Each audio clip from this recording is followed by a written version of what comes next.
नमस्कार। मैं हूं आपका दोस्त गुरमीत सिंह आज़ाद और आज अपने तीसरे व्लॉग में एक बार फिर आपके सामने आज आया हूं। आज तारीख है 26 दिसंबर 2022। तो मैं यहाँ से शुरू करता हूं कि मुझे बहुत अफसोस हो रहा है इस बात को कहते हुए कि जब हम छोटे हुआ करते थे तो यह क्रिसमस का दिन आया करता था और स्कूल में क्लासेस को सजाया जाता था। छुट्टियां पड़ती थीं क्रिसमस की, सर्दियों की, जिसमें हफ्ता या 10 दिन की छुट्टी होती थी और हम लोगों में बड़ी बेचैनी होती थी कि क्रिसमस कब आएगा और कब हमें वो छुट्टियां मिलेंगी।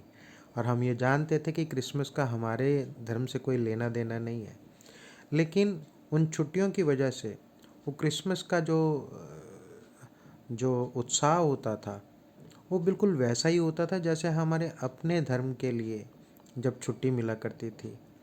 तो वो एक बहुत ही उत्साहवर्धक दिन हुआ करते थे और सभी बच्चे मिलके क्रिसमस मनाया करते थे, सांता क्लॉस बनते थे।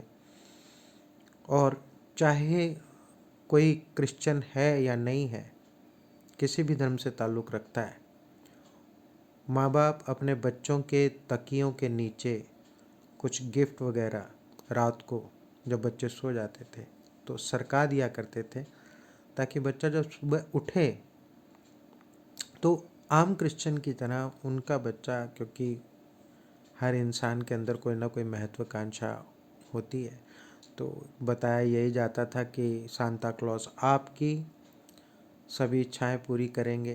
तो बच्चे बड़े उत्साह से सुबह उठते थे और तकिए के नीचे देखा करते थे कि माँ बाप ने वो गिफ्ट रखा है कि नहीं रखा, क्योंकि वो ये भी जानते थे कि माँ बाप ने ही रखा है, लेकिन माँ बाप ये बोला करते थे कि सांता रात को रख गए। जो छोटे बच्चे होते थे वो मान भी जाते थे, बड़े बच्चे ऐसा नहीं करते थे। लेकिन बहरहाल बात ये कह रहा हूँ कि वो जो सभी धर्म मिल के किसी एक धर्म का त्यौहार मनाया करते थे। जब ईद होती थी तो ईद के लिए भी छुट्टी हुआ करती थी और स्कूलों में, क्लासेस में बहुत विस्तार से बताया जाता था कि ईद का क्या मतलब है और क्रिसमस का क्या मतलब है, दिवाली का क्या मतलब है। तो सभी त्योहारों के बारे में उनकी पृष्ठभूमियों को बताया जाता था टीचर्स के द्वारा और बच्चे उनको समझते थे, जानते थे। जैसा कि अब अफसोस की बात है, ऐसा होता दिख नहीं रहा। मुझे याद है जब मैं जॉब में था तो क्रिश्चियन लोगों के साथ मेरा मिलना जुलना भी था, मेरे दोस्त भी थे, हैं अभी भी। लेकिन एक सांता क्लॉस बनने का चाह होती थी तो मैं ढेर सारे गिफ्ट्स छोटे छोटे लेके और अपनी ट्राईसाइकिल पे मैं निकल जाता था और गली के जितने छोटे बच्चे होते थे उनको बुला बुला के वो गिफ्ट देता था। तो उनके चेहरे पे वो जो रौनक देखता था, जो खुशी देखता था, उसको कितना भी पैसा देके नहीं खरीदा जा सकता। वो एक एहसास है जिसे सिर्फ महसूस किया जा सकता है। ऐसा अब नहीं होता है, बहुत अफसोस की बात है। क्यों ऐसा हम कर रहे हैं? क्यों हम एक दूसरे के धर्म का सम्मान करना छोड़ते जा रहे हैं? बहुत सारे सवाल हैं। उन सवालों के जवाब लेने के लिए बहुत कुछ काम करना पड़ेगा, बहुत से लोगों को लगना पड़ेगा। दूसरा मुद्दा मैं आप लोगों को डिस्कस करना चाहता हूँ आप लोगों से कि अभी हाल फिलहाल में ही अमेरिका और जापान में 10 दिन के अंदर एक बहुत ही ज़बरदस्त बर्फीला तूफ़ान आया है और करीबन 20 करोड़ लोग उस तूफ़ान से परेशान हुए हैं। उनकी रोज़मर्रा की ज़िंदगी ठप हो गई है। हम कितने भाग्यशाली हैं कि हम अपने घरों में बैठे हैं। कल क्रिश्चियन लोगों का एक त्यौहार था क्रिसमस।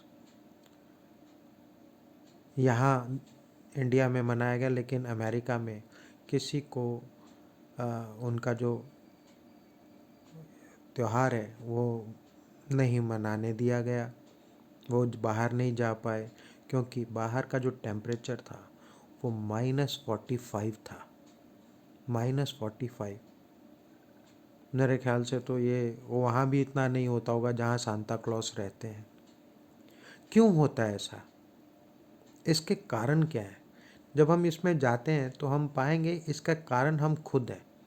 हमने इस प्रकृति की छेड़छाड़ इस हद तक कर दी है कि प्रकृति का जो बैलेंस था इंसान के साथ वो लगभग समाप्त होता जा रहा है। और उसी लिए प्रकृति बहुत क्रूर होती जा रही है। इतनी क्रूर होती जा रही है कि अब तक वहाँ पर 15 लोगों की मौत हो चुकी है। अमेरिका में करीबन 20 लोग जापान में मर चुके हैं सिर्फ ठंड की वजह से। ये त्रासदी इसी वजह से आई है कि जो हमने ग्रीन हाउस गैसेस का उत्सर्जन किया है विकासशील देशों ने, जिसमें अमेरिका भी आता है, उसकी वजह से ये जो बैलेंस था प्रकृति का इतना ज़्यादा बिगड़ गया है कि वो किसी भी तरीके से काबू में नहीं आ रहा है। इवन दो जो आप देखेंगे जो समुद्र की लहरें हैं जो इस समय शांत रहा करती थी वो भी बहुत तूफानी हलचल मचाए हुए हैं। तो ये जैसा कि ग्रेटा थनबर्ग ने कहा कि हम अपनी प्रकृति को नहीं समझ रहे हैं, हम उसकी भाषा को नहीं जान रहे हैं। बिल्कुल ठीक ऐसे जैसे हम धार्मिक रूप से एक दूसरे के धर्मों को जानना बंद कर दे रहे हैं, एक दूसरे की संवेदनाओं को महसूस करना बंद कर दे रहे हैं, तो प्रकृति कहीं ना कहीं तो आपके साथ आपको सबक सिखाने की कोशिश करेगी।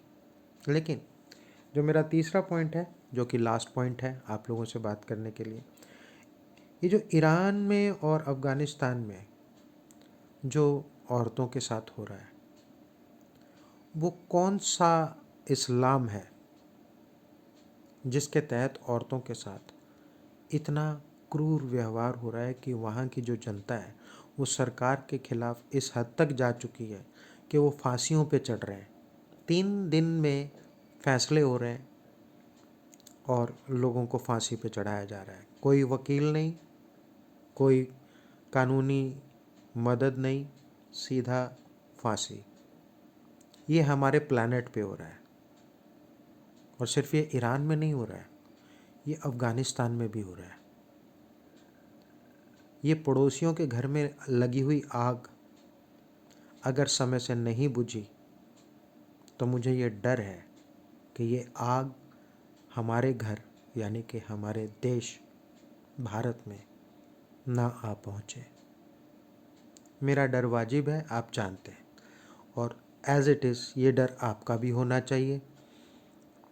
जहाँ तक मेरा अपना मानना है वो ये है कि आप अपनी संवेदनाओं को जागृत कीजिए, वापस लोगों से मिलिए जुलिए, एक दूसरे के धर्म को समझने की कोशिश कीजिए। कोई भी धर्म मज़लूम पे जुल्म करने की इजाज़त नहीं देता, वो चाहे इस्लाम हो, क्रिश्चियनिटी हो, सिख हो, हिंदू हो, बौद्ध हो, कोई भी धर्म इजाज़त नहीं देता। कहीं किसी धार्मिक किताब में ऐसा नहीं लिखा हुआ है। तो आप लोगों से इल्तिजा है, एक दूसरे के धर्मों की इज़्ज़त कीजिए, अपने बच्चों को दूसरे धर्मों के बारे में बताने की चेष्टा कीजिए, उनको वो चीज़ें मुहैया कराएं कि वो दूसरे धर्मों को अच्छे से समझें, बारीकियों को समझें, जो अच्छी चीज़ें बताई गई हैं उनको समझें, और गलत लोगों को ना तो सपोर्ट करें, ना उन्हें सुने, ना उनके मैसेज को फॉरवर्ड करें। इसी के साथ मेरा आज का ये व्लॉग ख़त्म हो रहा है। अगले व्लॉग में फिर आऊँगा जैसे ही मौका मिलेगा, जैसे ही मेरे पास अगले मुद्दे होंगे। नमस्कार।